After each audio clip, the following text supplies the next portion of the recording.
Welcome back to my channel Jyoti Prakash. আজ আমি আপনাদের সাথে আলু দিয়ে একটি ঝটপট টিফিন রেসিপি শেয়ার করব।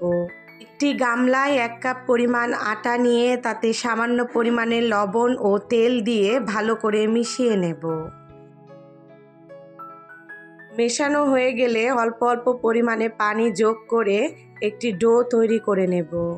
ছোট ছোট টিপস সহ রেসিপি পেতে চ্যানেলটি সাবস্ক্রাইব করে পাশে থাকা বেল বাটনটি বাজিয়ে দিন। ডোটিকে রুটি বেলনার মধ্যে নিয়ে খুব ভালো করে আবারও মেখে 2 ভাগ করে নেব।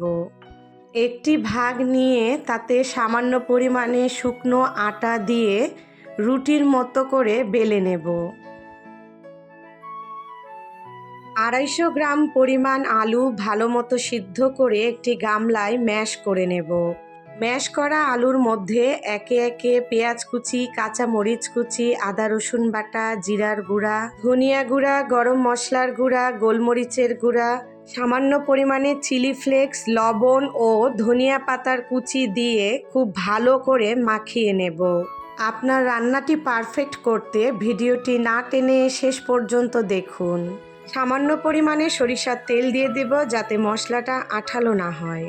আগে থেকে বেলে রাখা রুটির ঠিক মাঝ বরাবর একটি ছোট বাটি বসিয়ে বাটির চারপাশে ম্যাশ করা আলুর মিশ্রণটি দিয়ে দেব।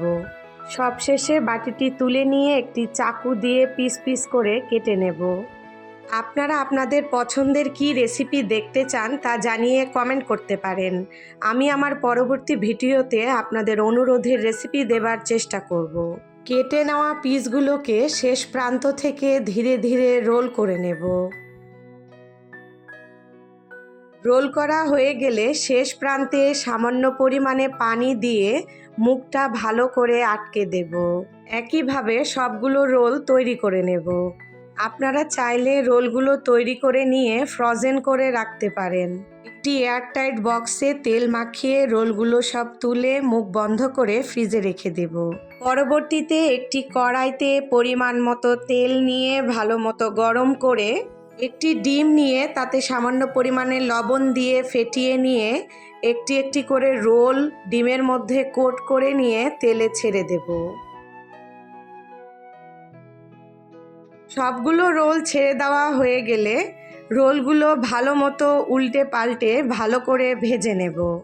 আপনারা এই রোলগুলো বিকেলের স্ন্যাক্স হিসেবে, বাচ্চাদের স্কুলের টিফিন হিসেবে বা ঝটপট অতিথির আপ্যায়নে তৈরি করতে পারেন। ভিডিওটি ভালো লাগলে চ্যানেলটি সাবস্ক্রাইব করে লাইক, কমেন্ট, শেয়ার করে যুক্ত থাকুন। ধন্যবাদ।